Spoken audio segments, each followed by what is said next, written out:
Welcome, and thank you all for being here. I'm so happy to see that some of you are kind of at the beginning of your journey, so be able to learn some best practices that'll hopefully help you out. But I think these are relevant no matter where you are in the process.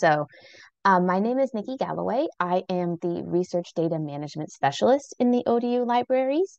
Um, I'm also in the Master of Library and Information Studies program, and I should graduate in May.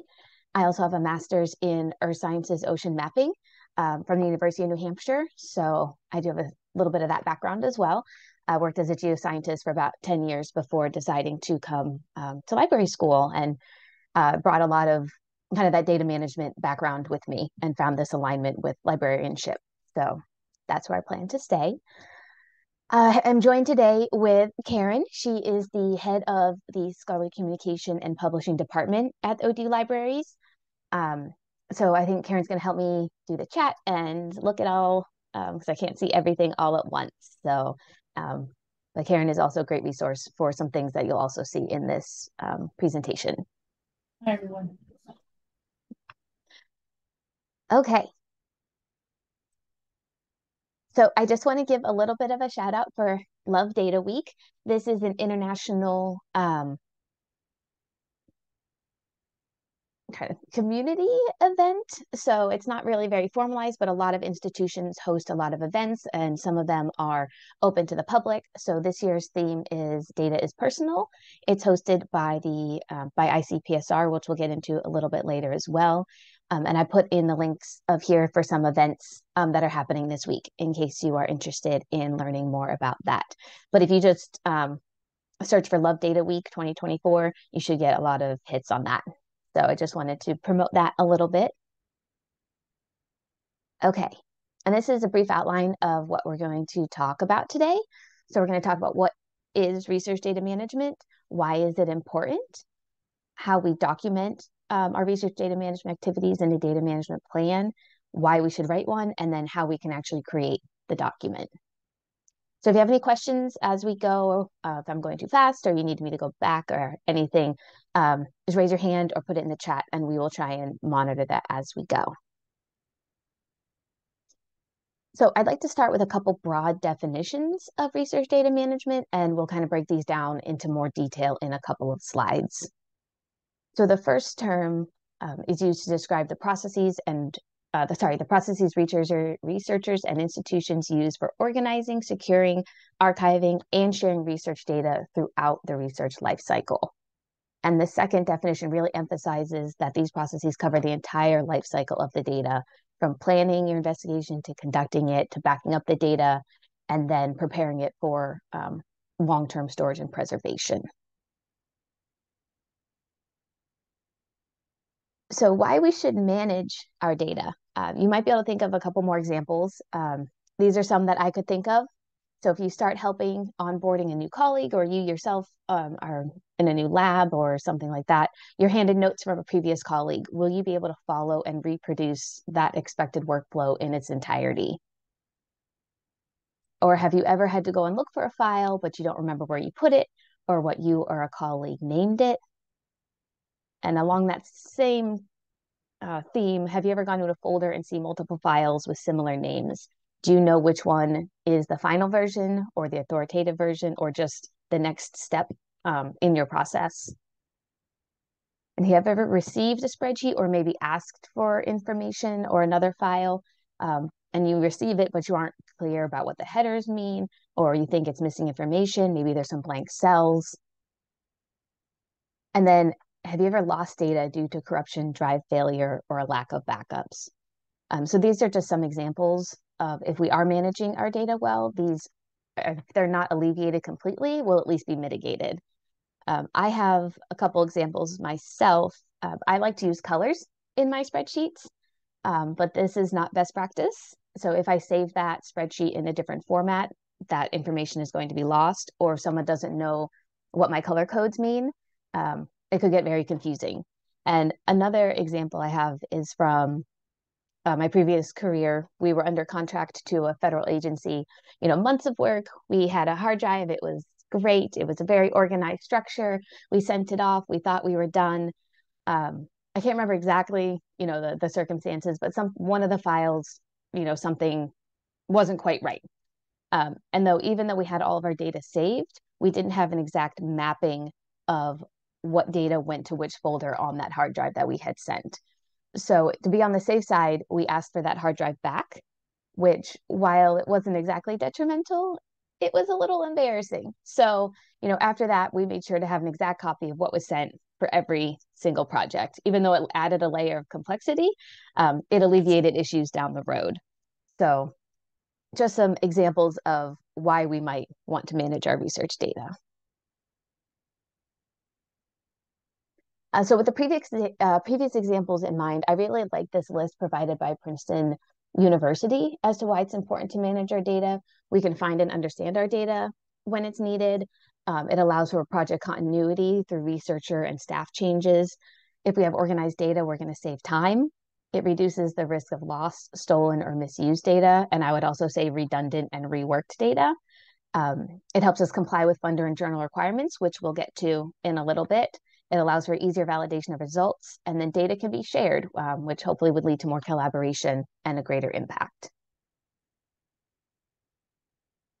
So why research data management might be important to you specifically at this point in time is that many of you will be conducting original research, and not only for your thesis or your dissertation, but you may want to use this work in the future.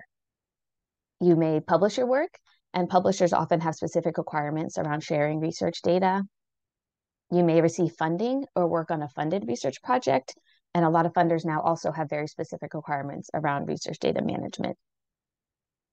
You also likely need to submit either a plan of study or complete a research skills requirement and submit a research proposal, and having what you're going to do and how you're going to do it very clearly outlined will kind of help you throughout your process. And then you may want to include your research data as supplementary information to your thesis or dissertation. And I also want to point out that ODU has a policy for training all graduate students in responsible conduct of research. The specific course you'll take will be discipline specific. So I've taken the social and behavioral RCR training, and I did notice, I actually went back to check on it, and there is an updated module in there for data management. And I also checked the physical science and the humanities RCR training, and they seem to have the same data management module. So if you've taken that course recently, some of what we discuss might be familiar, and it seems to be a pretty good resource that you can go back to. Even after you finish the training, you can always go back and review the modules. Okay, so going back to these terms for research data management, I'd like to review a couple definitions within here, including what we mean by research data, the research data lifecycle, and data management practices. So ODU maintains a research and scholarly digital data management policy, and according to this policy, research data is digitally recorded information necessary to support or validate a research project's observations, findings, or outputs. Depending on your discipline, though, what might be considered data will be different. Someone studying, say, weather and climate may be recording daily observations of temperature, precipitation, etc., while someone studying a user experience of a certain program might be doing surveys or interviews. So photographs and images could be data, geospatial information, software and code, surveys, spreadsheets, even audio, interviews and transcripts, video, and models and simulations. This isn't an exhaustive list, and NC State University Libraries has a pretty good list as well. So I just wanted to point out a couple examples from ODU, some ODU students' theses and dissertations. We have all of these in our ODU Digital Commons, which I'll come back to in a little bit. This first one is from history, and we can see that they used organizational records, artwork, and oral history interviews. The second one is from the biological sciences, and they were recording the abundance of individuals, biomass, species richness, and diversity. And then the third one is from counseling and human services, and they state that the data was gathered from one-on-one interviews. So depending on what discipline you're going to be in, what might be considered your data will be different. And then this other example, this student actually did put their data as an additional file with their thesis and dissertation.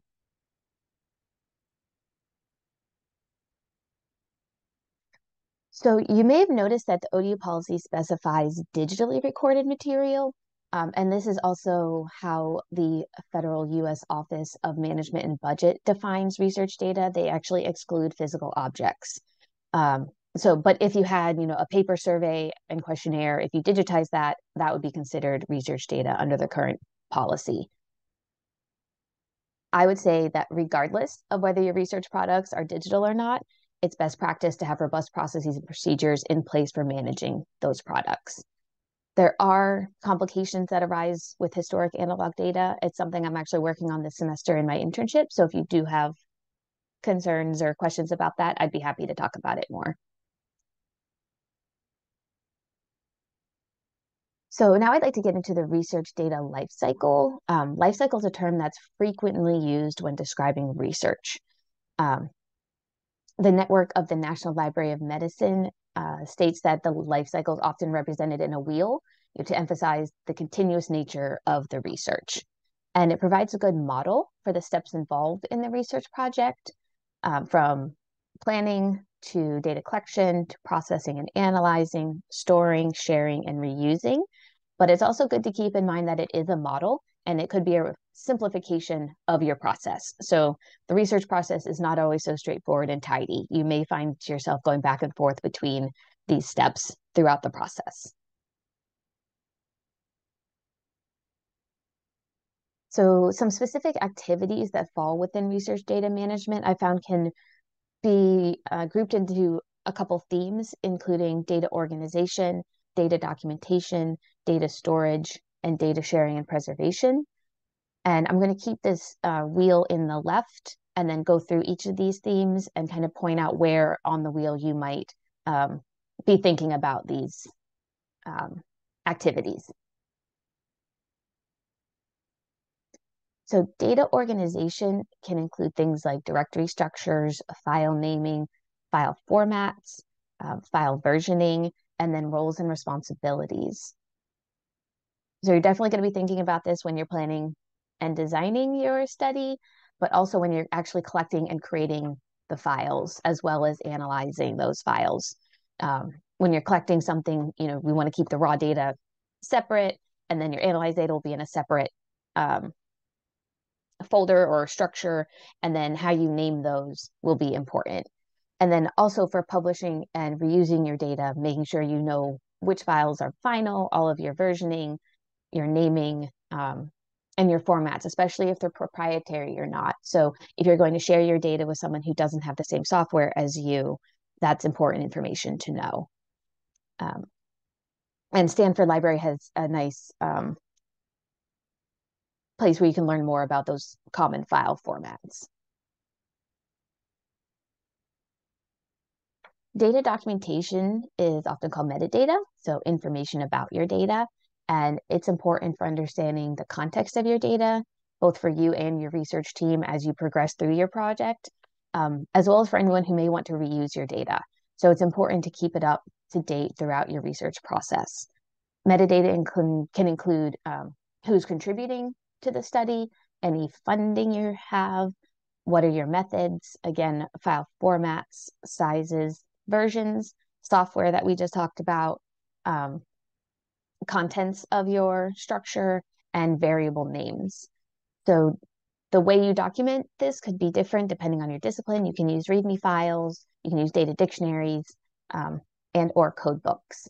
And for this, you pretty much want to do data documentation throughout the whole process because it may be different in your collection phase, your analyzing phase, and then when you share and disseminate it, you want to make sure that if you give this to somebody, someone else knows how you did what you did. And another little link here for Illinois Library Guide for data documentation. Data storage, I like to think about while you're in the active project phase. So when you're collecting, when you're analyzing, when you're evaluating that data, some things to think about are access.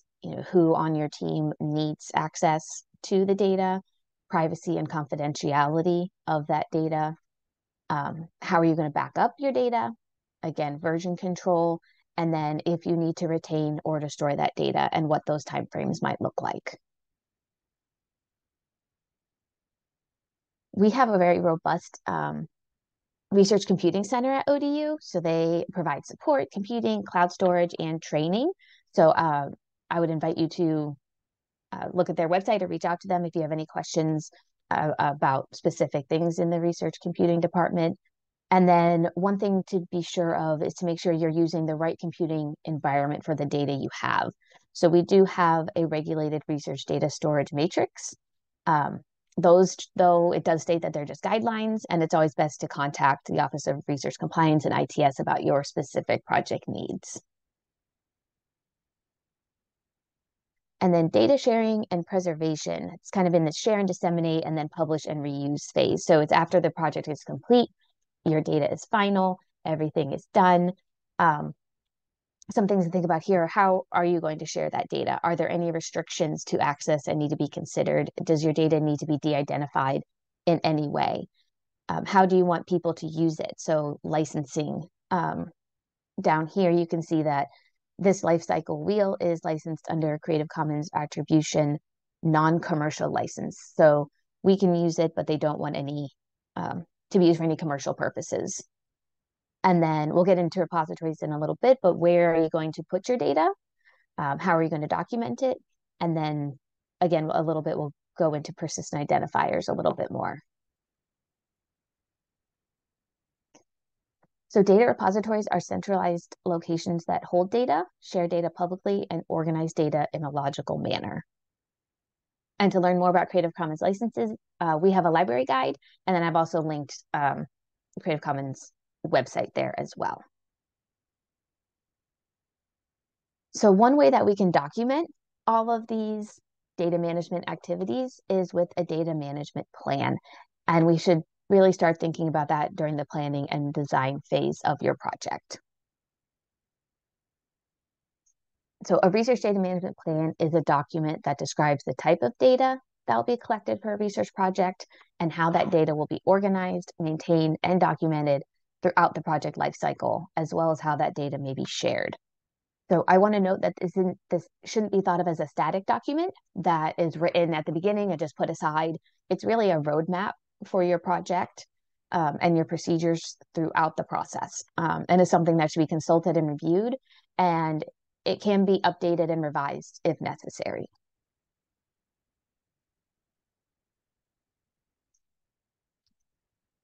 So back to kind of the funder and journal requirements. You may be working on funded projects, or you may work on funded projects in the future.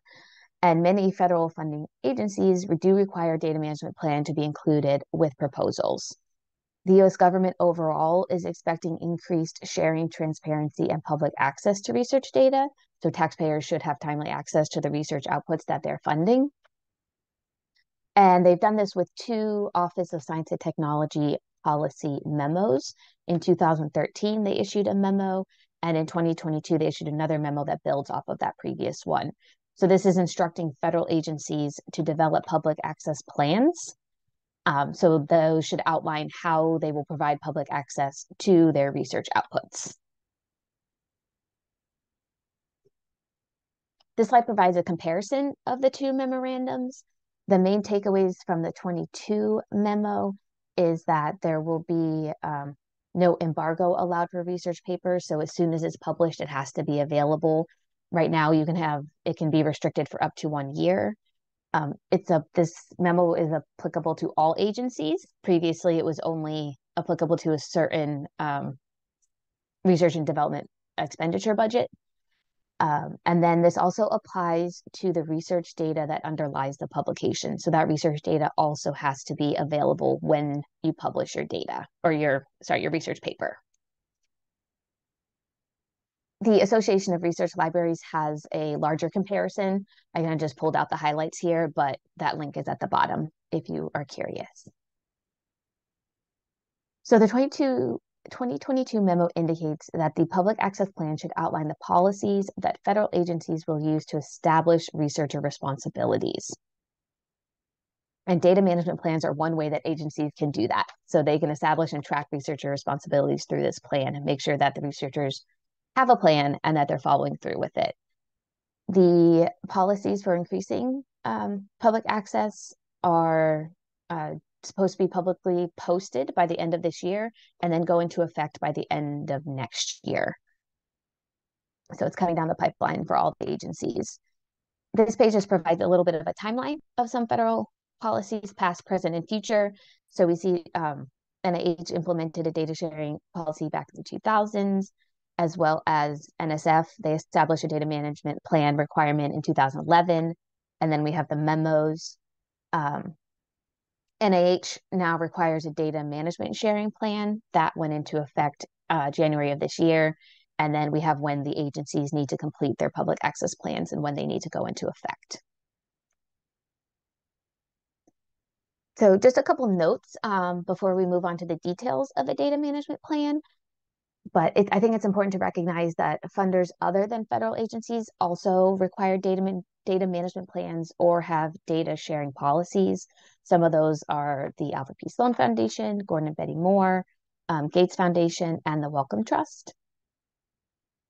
And I'd also like to address that even though the previous slides emphasize data sharing and dissemination in both the research lifecycle and the federal memos, North Carolina State University makes an important point that properly managing our data and records does not necessarily equate to sharing and publishing that data. So some kinds of data may not be shareable due to the nature of the records themselves or the ethical and privacy concerns. But that doesn't mean we should spend any less time managing it. We just need to know what we can and can't share.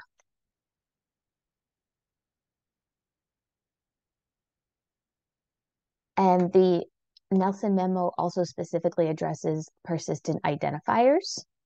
You may be familiar with persistent identifiers as being a digital object identifier to research outputs like an article. You may see a DOI on an article.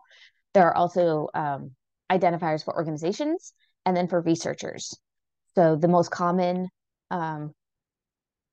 researcher identifier is ORCID, and that stands for the Open Researcher and Contributor Identifier. It's integrated now with ScienceCV and BioSketch. And these persistent identifiers are often required for journal publication and also for funding.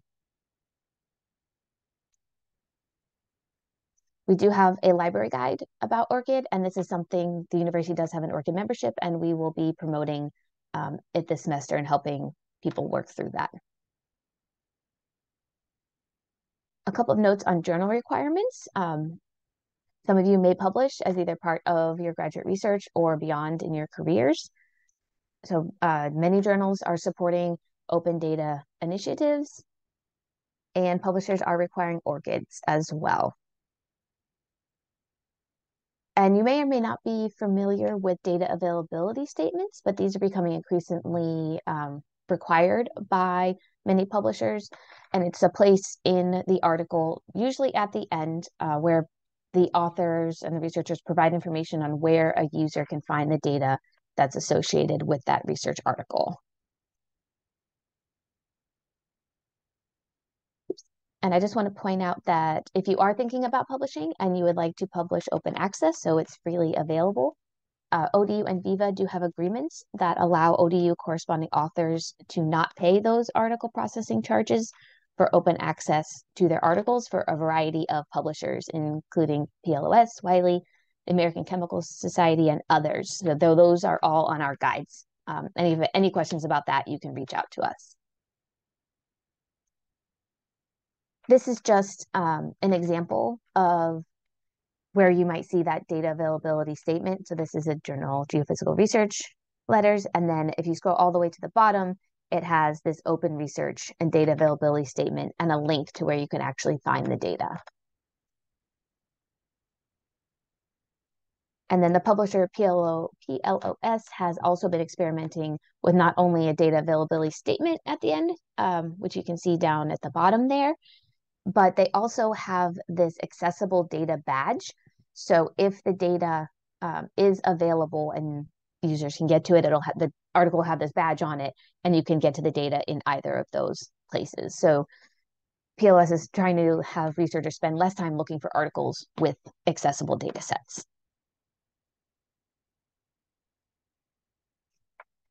Okay, so why we should document how we're managing our research data.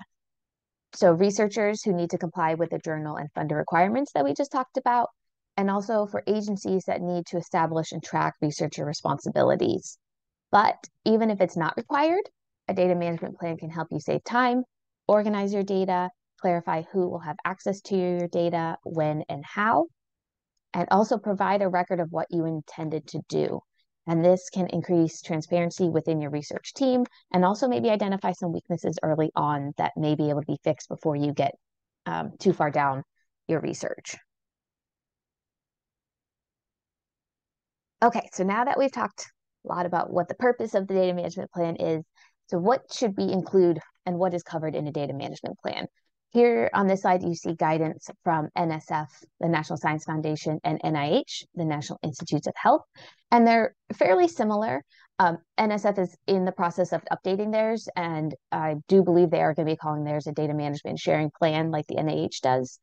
But generally, you're going to be including your data type, any standards that need to be used for data and metadata, policies for data access and sharing, provisions for data reuse, and what your plans are for archiving and preserving that data.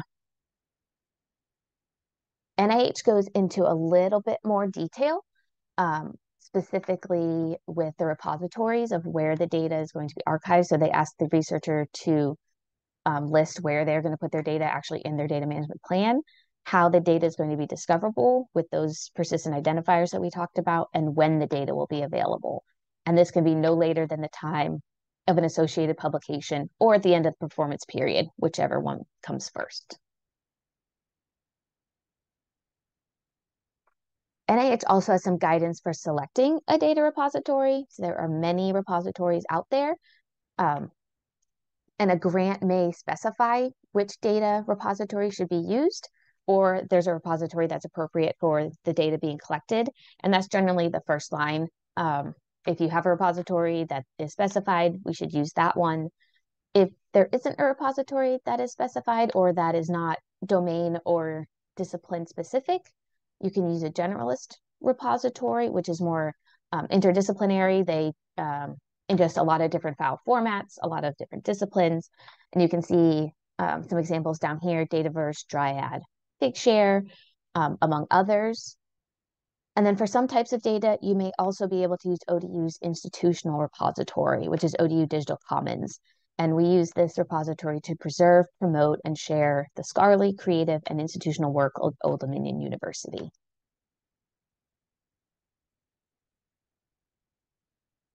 And then just some for further reading, if you're interested, some desirable characteristics of repositories, and then a comparison chart of those generalist repositories as well. So if you're curious about your own discipline and what changes might be coming down the line or that are in the works, science.gov is a really good resource. They have a public access plans and guidance page. It provides a list as well as links and information to public access plans and responses to this 2022 memo separated out by agency. So if you don't see your agency on there or they don't have an updated link yet, just check back. They will keep that up to date. And I know we've kind of talked a lot about STEM fields, it seems like. Data sharing repositories have seen a lot of progress in those fields and a little bit less spotlight so far, maybe on social sciences and humanities, but there are places for that data too. So the ICPSR, which is the Inter-University Consortium for Political and Social Research at the University of Michigan, is a really good resource. ODU is a member, and that provides benefits such as full access to the data archive, as well as technical help and curation services. And then there's also the qualitative data repository hosted at Syracuse University, and that is more for qualitative and multi-method research.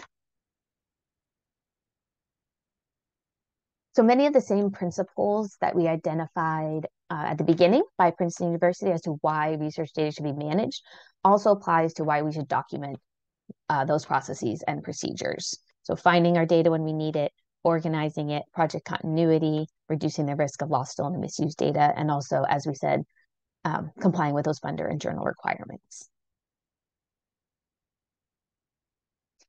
Okay, so there are several ways to create a data management plan.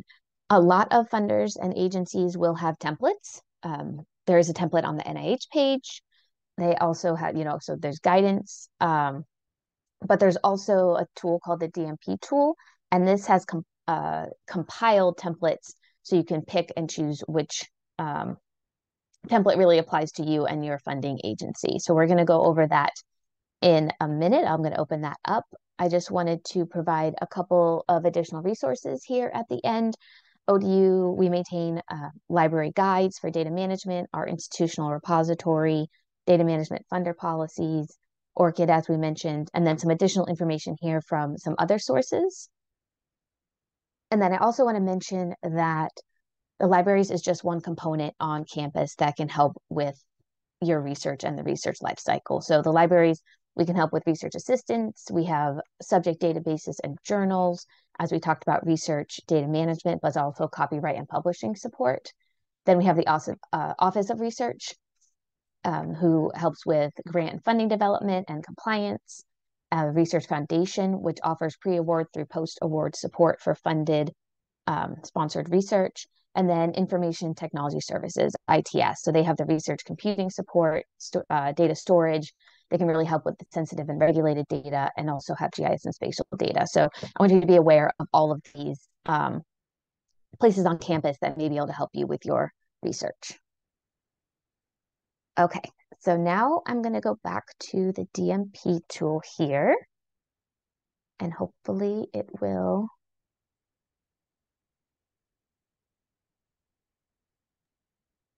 I wonder if anyone has any questions in the meantime while we're loading.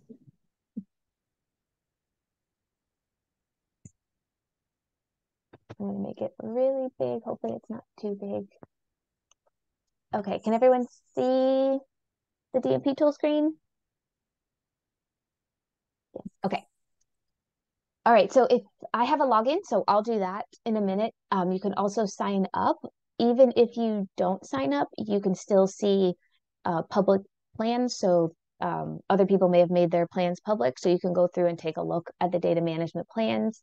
Also, the funder requirements. You can scan through or search if you know what agency in particular you are looking for, and you can actually see their guidelines, and they'll open in a new window for you. Let's see, there are also, if you want to, oops, let me just go to about.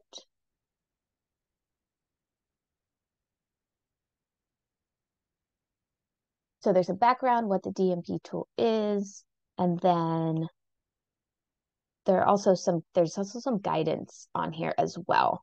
I'll try and find that and send the link directly. But right now I am going to log in, and we can log in through our institution, ODU. So it's associated. I'm going to sign in, and then it's going to bring me to Midas.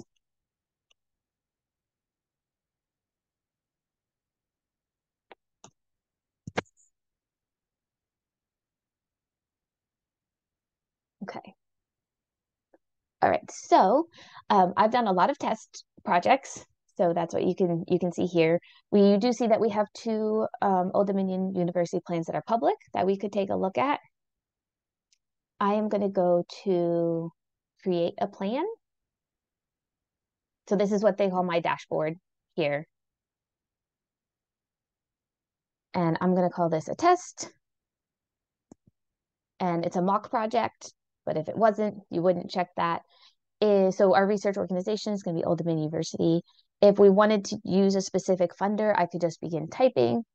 So I could type in National Science Foundation, and then it's going to ask me which template I want to use. So National Science Foundation covers a lot of different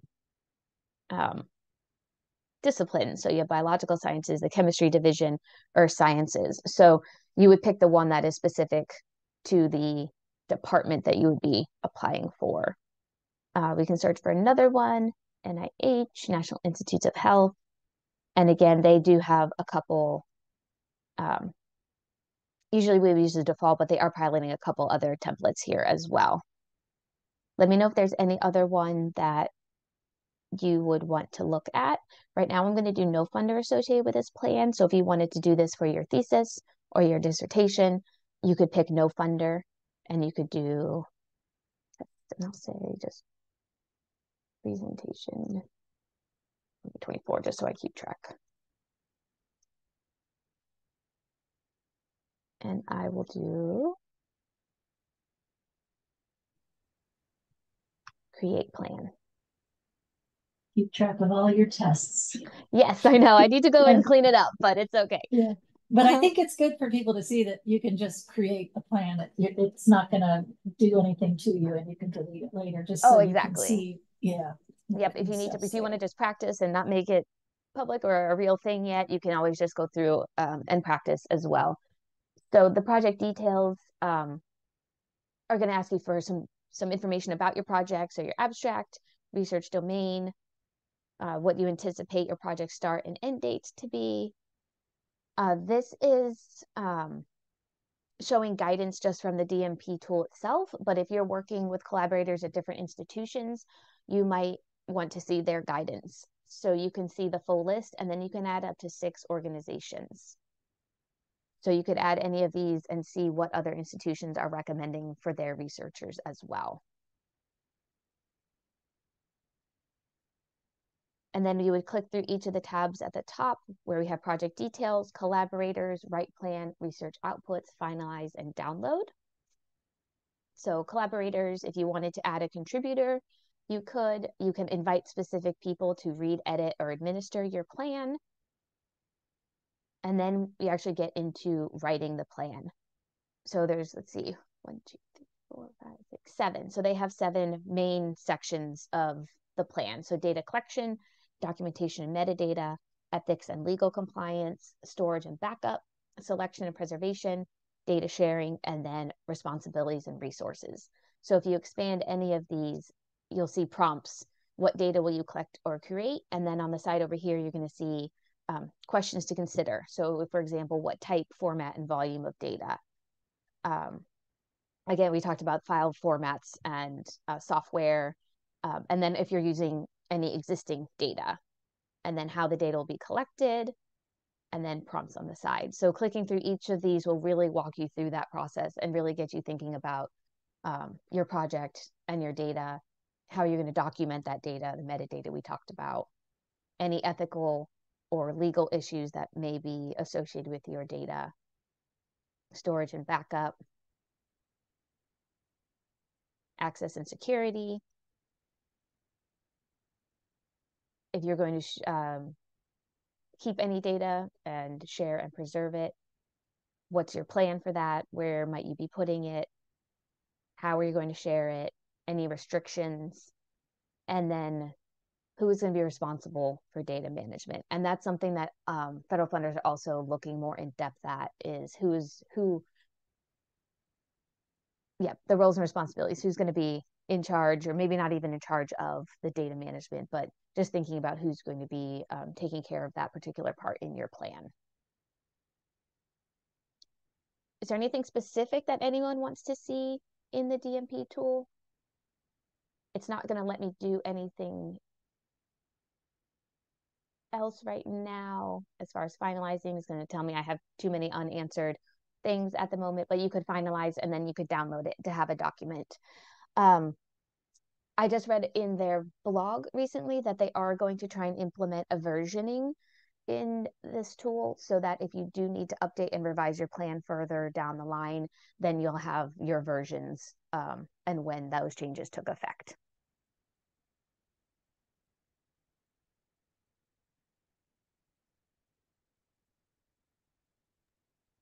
Okay. Can I add something, Nikki, about theses and dissertations? Okay, yes. So Nikki mentioned ODU Digital Commons. That is also a place to store your data. And what the graduate school is talking about right now is having every department write a prospectus. So in that prospectus, you would say what your intentions are, what your research is, what you're planning to do, and then also, sorry, so someone's asking if you'll email the document. So yes, the PDF slides. Yes, yeah, yes, yeah. Everyone will get a copy of that. Okay. So, that just means more and more it's a requirement. If you're going to go on and research, you're going to have to deal with the whole data issue and how are you going to save it? What are you going to do with it? So I just want to mention that there are, can I share, Nikki? Yes. I think I have to not share first. Yeah. Let me stop sharing. So I just want to show you what it's going to look like. So this one that was done in 2016, this student in international studies put his data as supplemental files. And one of the things that is a problem with that is that I will show you what that file looks like. And it's about battle history and stuff. And let me share that. So when I look at this, I have no idea what is learn log M. And, I would see all this and it's great that he's sharing his data, but it doesn't mean a whole lot to me unless I already read his entire dissertation and I know that subject. So I'm just saying that if you are going to include your data, which is a really good idea in your thesis, make sure you have some kind of README file so that someone understands. If they want to reuse the data, they'll understand what it's all about. And that's all part of what Nikki's talking about is planning ahead and presenting it so other people can use it. Yes. Okay. On our library guides and on the library website, we also have Make a Research Appointment, and both myself and Karen are on those as well. So if you do need to get in touch with us, there are a couple ways to do that.